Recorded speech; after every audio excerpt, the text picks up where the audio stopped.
When I'm not making GGN videos, I'm usually not covering the news, and that was one of the things that I appreciated when I realized that, when I take these breaks, either by force or voluntary, that I was usually up to date on things more when I was doing videos, because otherwise all my attention was focused on something else, or I just was completely tuned out.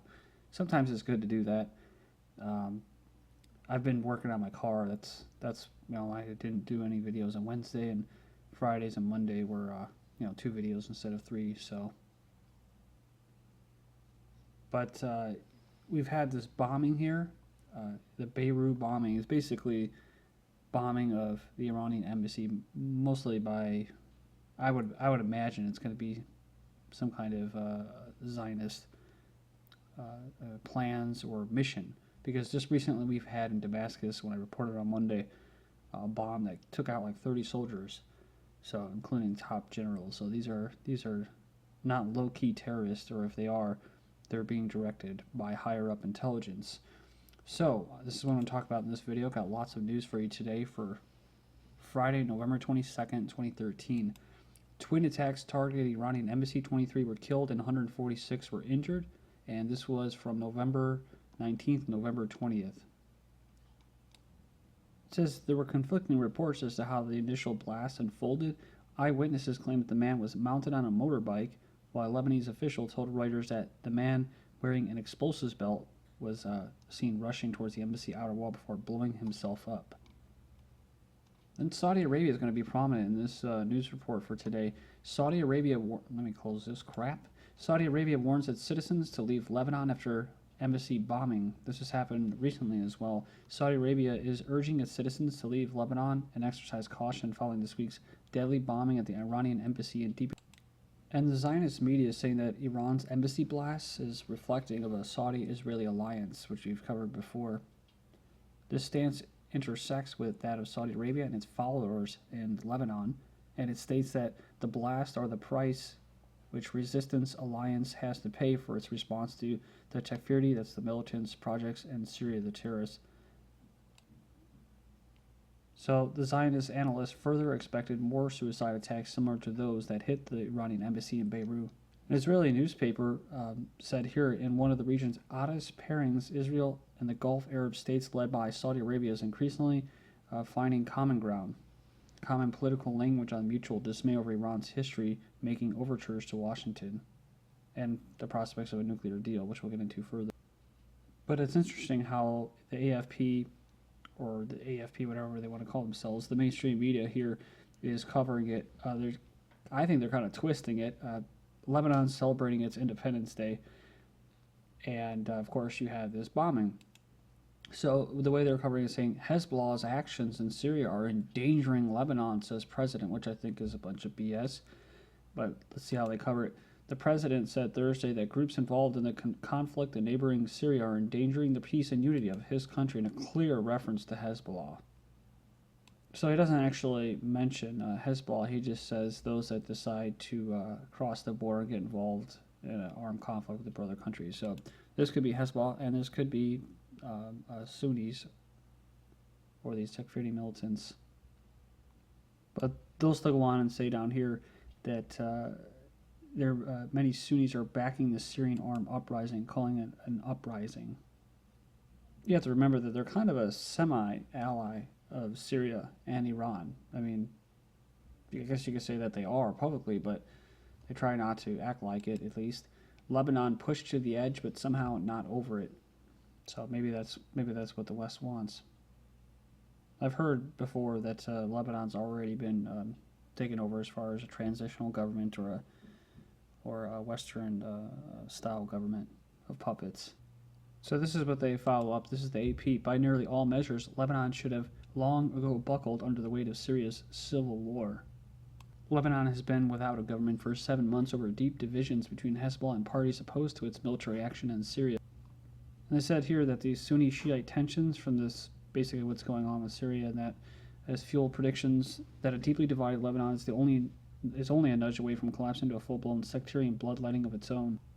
So this was just before the attack, I believe, the 18th. This was posted on Saudi Arabia denies working with Israel on contingency plan for potential attack on Iran.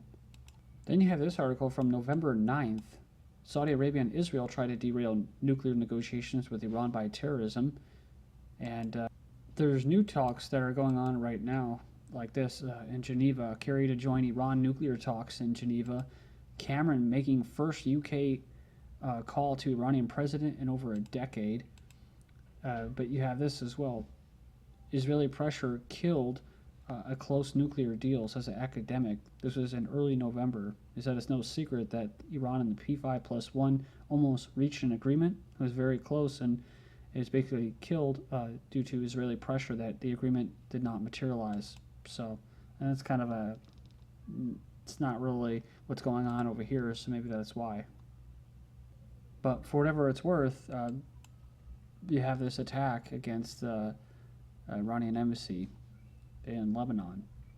And then you had Saudi Arabia recalling its citizens out of the country after just denying that they were working with Israel on a plan to basically carry out some kind of attack on Iran.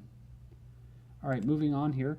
Netanyahu of Israel tells Putin, resolve Iran like you did Syria. So they suggest that Iran's nuclear issue should be resolved in the same approach. This will be a peaceful diplomatic solution of Iran's nuclear issue, just the way the solution has been achieved in Syria regarding its chemical weapons. Like I said before, I don't really think that this was necessarily a good thing for Syria, because I think they're going to be disempowered and they could be open for attack once the weapons are cleared and out of there. It's like I said before, they're basically admitting guilt, so they can come out and just say, well, there's how do they word it? Declared weapons, right? Declared chemical weapons. All declared weapons have been destroyed. Oh, but are there undeclared weapons? And then they'll try to play the whole thing about letting in UN inspectors after they're Salafi terrorists and stuff like that to carry out some kind of attack on civilians and blame it on the government, and then government will say, come in and inspect it, and then they'll be like, well, no, we want to have access to the entire country, so they can pin something on the government. And when the government denies it, they'll say, see, they're not playing ball.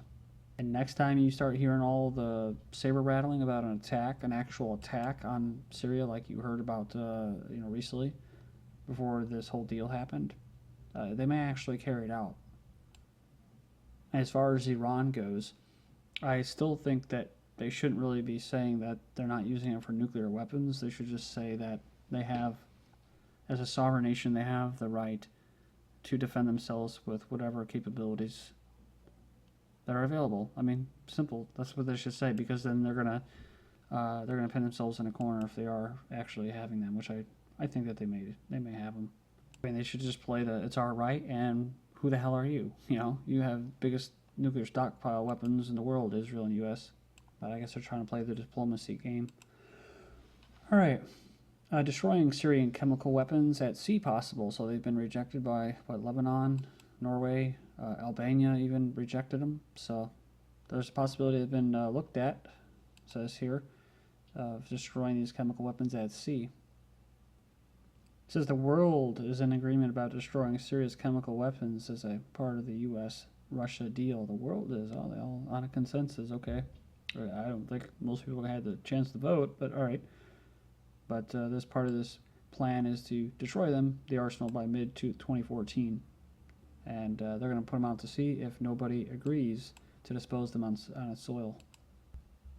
I mean, if you're going to dump them anywhere, I think Japan should volunteer to have them dump it off there in the ocean, right off Japan's coast. That should be good. Good location.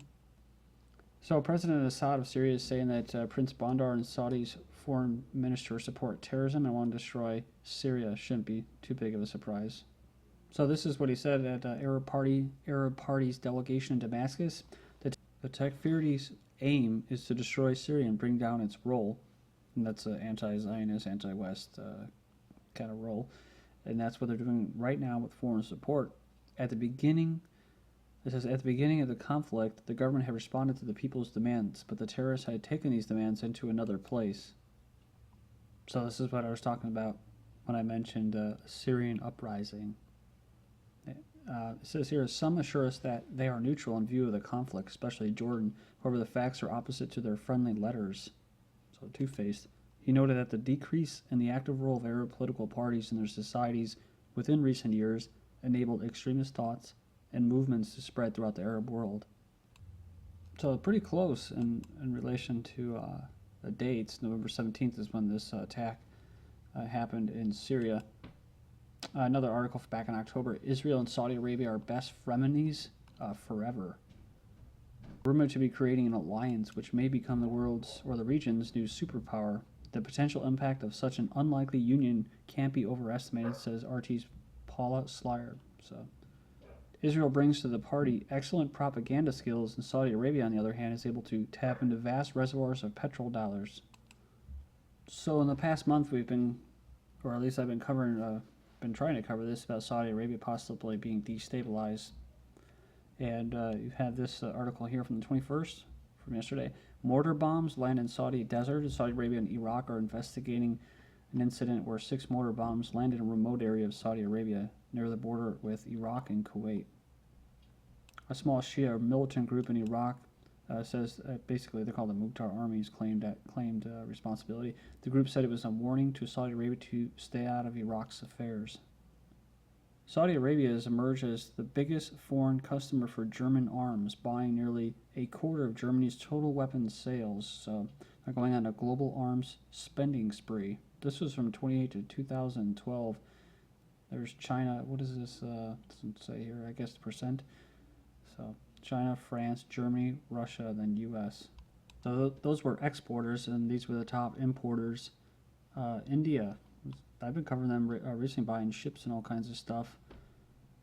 China, Pakistan, South Korea, and Singapore. And I'm not sure if this is propaganda or not. Maybe it's just to boost international arms sales. There's big money into this and scaring people and stuff for wars. Saudi nuclear weapons on order from Pakistan. Supposedly, they're gonna buy some bombs from Pakistan, but. I agree with someone's comment, which there's no way it's going to happen because the U.S. and the West wouldn't allow it to leave Pakistan. I guess unless they have their permission. 3 Saudi warships have arrived in Egypt for joint exercises. This is from the 19th on the Safaga port on the Red Sea in order to take part of an unofficial joint military exercise. Man, things are pretty bad there in Egypt as well as far as stabilization. So many of these conflicts are creating refugees. I've covered this before, and many of them are going to America and Europe and Canada. But they become terrorists as well, so big surprise. Al-Qaeda bombers came to the U.S. as refugees. Their fingerprints were found on Iraq's IEDs. So while people are getting groped at the airport, and you just know all of the security